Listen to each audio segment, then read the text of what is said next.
सुप्रभात छात्रों, हम देख रहे थे कि यानी गोधन जो है वह पंच लाइट जलाना चाहता है, लेकिन वह गोधन को गांव से या अपनी बिरादरी से महतो टोले ने निकाला था। इसी कारण उसे कौन बुलाए, ये समस्या सामने खड़ी होती है। तो यानी उनके महतो टोले के सरदार है, तो वो कहते हैं कि दूसरों के आगे नाक घसीटने से अपनी ही बिरादरी को हम बुलाए तो क्या, यानी हमारी जात या हमारी बिरादरी बहती जा रही है और हम चुप कैसे बैठे, ऐसे वे दीवान जी से कहते हैं। दीवान जी भी कहते हैं, हाँ ठीक सरदार जी। पंचों ने भी एक स्वर में कहा, ठीक है, गोधन को खोल दिया जाए, यानी गोधन को हमने जो पाबंदियां लगाई है वह यानी निकाली जाए, ऐसे कहते हैं। सरदार ने छड़ीदार को भेजा। छड़ीदार वापस आकर बोला, गोधन आने को राजी नहीं हो रहा है, कहता है पंचों की क्या प्रतीत है, कोई कल कब्जा बिगड़ गया तो मुझे दंड जुर्माना भरना पड़ेगा। तो छड़ीदार उसे बुलाने के लिए गया था और वो वापस आकर कहता है कि गोधन आने के लिए तैयार नहीं है। वह कहता है कि यानी पंचों का क्या भरोसा, कोई कल यानी उनकी मति बिगड़ गई, फिर कर आज वह बत्ती जलाना मुझसे काम करके ले देंगे, लेकिन बाद में कल उनके विचार बदल जाएंगे तो फिर मुझे बिरादरी से बाहर निकालेंगे और फिर वे मुझे क्या करेंगे, जुर्माना भरना पड़ेगा। छड़ीदार ने रोती सूरत बनाकर कहा, किसी तरह गोधन का राजी करवाएंगे, नहीं तो कल से गांव में मुंह दिखाना मुश्किल हो जाएगा। तो छड़ीदार ने वो गांव में घूमकर आया था, इसी कारण क्या है कि लोगों में जो बातें हो रही थी वो सुनकर आया था। इसी कारण वो कहता है कि कृपा करके आप गोधन को किसी न किसी तरह मना कर ले आइए, नहीं तो कल से हमें यानी गांव में मुंह दिखाने के लिए जगह नहीं मिलेगी, ऐसा वो कहता है। क्योंकि गांव की बातें वह सुनकर आया था, तो रोती सूरत बनाकर वह कहता है, कल से हमें गांव में मुंह दिखाना मुश्किल हो जाएगा। गुलरी काकी बोली, जरा मैं देखूं कह के। तो गुलरी काकी कहती है कि गुलरी काकी ने ही शिकायत की थी मुनरी की, तो इसी कारण ही पंचायत ने उसे बाहर निकाला था। तो गुलरी काकी कहती है, क्या मैं जाकर उसे बुला लाऊं?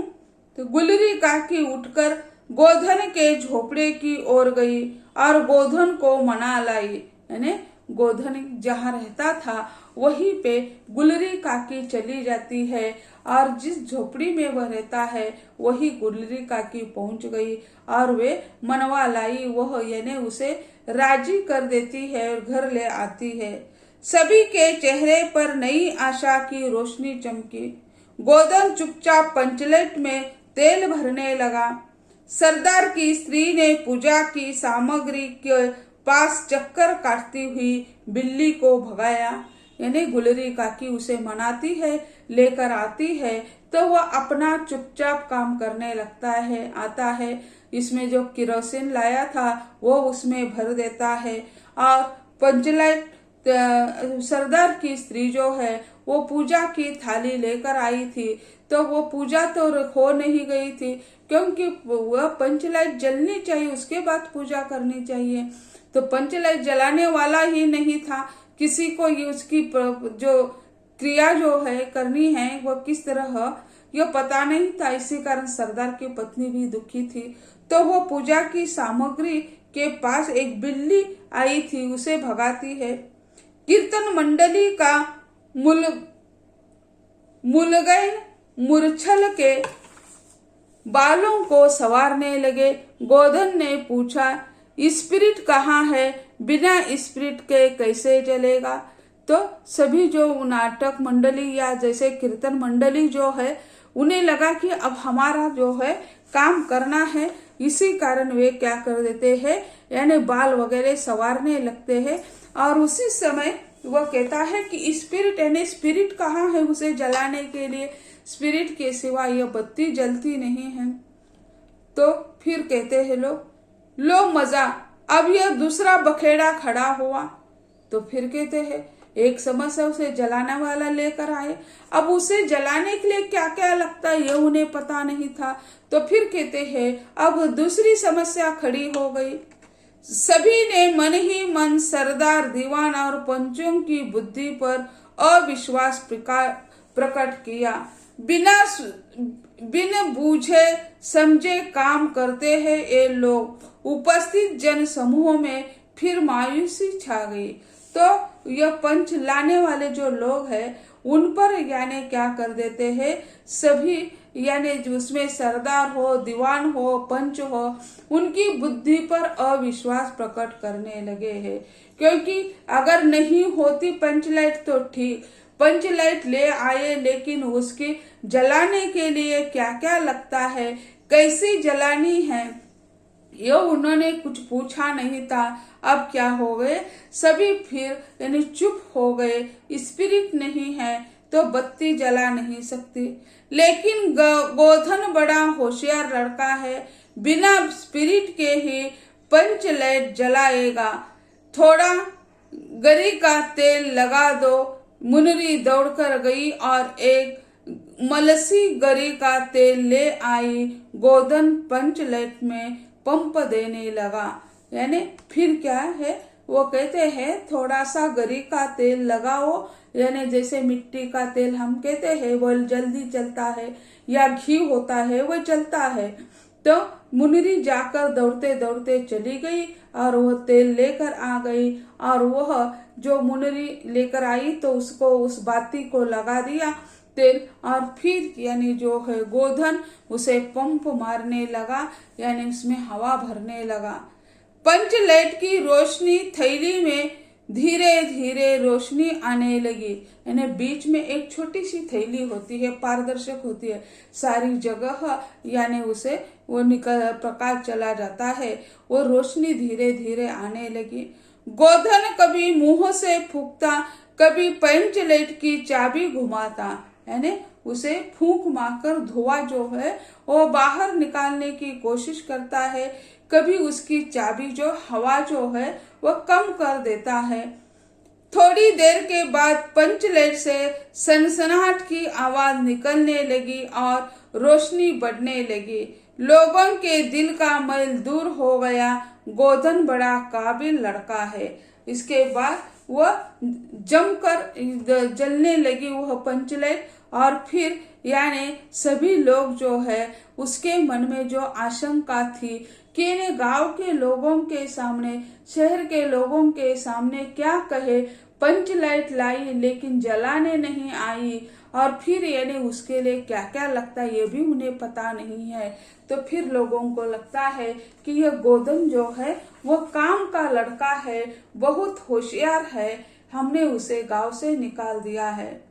पंच लाइट की रोशनी में अंत में पंच लाइट की रोशनी से सारी टोली जगमगा उठी। तो कीर्तनिया लोगों ने एक स्वर में महावीर स्वामी की जय ध्वनि के साथ कीर्तन शुरू कर दिया।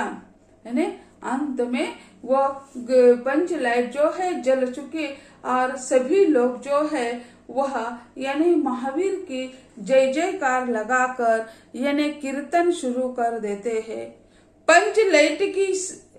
पंच लाइट में सभी के मुस्कुराते हुए चेहरे स्पष्ट हो गए। सभी को खुशी हो गई कि अपनी टोली की पंच लाइट जल गई।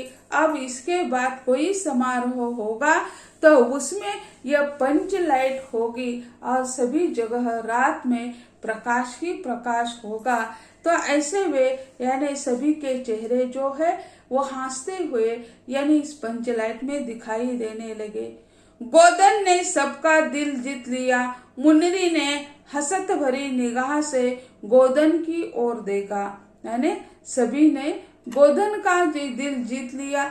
तो गोधन जैसा होशियार लड़का अपनी टोली में है, इसका इस महतो टोली को अभिमान हो गया। सभी ने उसको माफ कर दिया और मुनरी भी हंसते हंसते उसकी ओर देखती है। आंखें चार हुई, आंखें ही आंखें से बात हुई, कहा सुना माफ करना मेरा का कसूर है। यानी उस मुनरी हंसते हुए उसे गोधन की ओर देखते हुए कहती है, आंखें चार हुई, आंखें ही आंखें से बात हुई। यानी आंखों यानी मुनरी और गोधन यानी एक दूसरे को देखते हैं और उसी समय वो कहती है कि जो कुछ हुआ वो मुझे माफ कर देना, उसमें मेरा क्या कसूर है। ऐसा यानी मुनरी यानी अपना भाव व्यक्त कर देती है। सरदार ने गोधन को बहुत प्यार से पास बुलाकर कहा, तुमने जाति की इज्जत बचा ली। यानी उस सरदार ने उसे अपने पास बुलाया और कहा कि तुमने तो आज हमारी जाति की इज्जत बचा ली है। तुम्हारा 7 खून माफ खूब गाओ सलीमा का गाना। तो वह कहते हैं कि यानी तुमने आज हमारी जाति की लाज बचाई ही है, इसी कारण आज से तुम्हें 7 खून माफ है। अगर तुमने 7 खून भी कर दिए तो हम आपको माफ कर देंगे, क्योंकि आपने अपनी बिरादरी की इज्जत जो है उसे बचा ली है। और तुम्हें जो गाना है सलीमा सलीमा जो गाना गाना है वो खुशहाल होकर गाओ, ऐसा वे कहते हैं। गुलरी काकी बोली, आज रात मेरे घर में खाना गोधन। वह गुलरी काकी ने ही शिकायत की थी और फिर गुलरी काकी ने ही उसे बुलाकर लाया है। छड़ीदार से वो माना नहीं है और फिर आई गुलरी काकी जाकर उसे बुलाती है और सरदार जी या सारे पंचायत के लोग उसे माफ कर देते हैं। और फिर सरदार जी भी उसे आश्वासित करते हैं कि आज से तुमने कोई 7 खून कर दिए तो भी हम आपको माफ कर देंगे, यानी तुम्हें जो कुछ गाना है वो गा जाओ, ऐसा कहते हैं। और गुलरी काकी कहती है, आज शाम यानी आज रात मेरे घर में खाने के लिए आ जाना। गोधन ने फिर एक बार मुनरी को देखा, मुनरी की ओर देखा, मुनरी की पलकें झुक गई। अब मुनरी के घर ही जाना है खाने के लिए, तो इसी कारण वह मुनरी की ओर देखता है।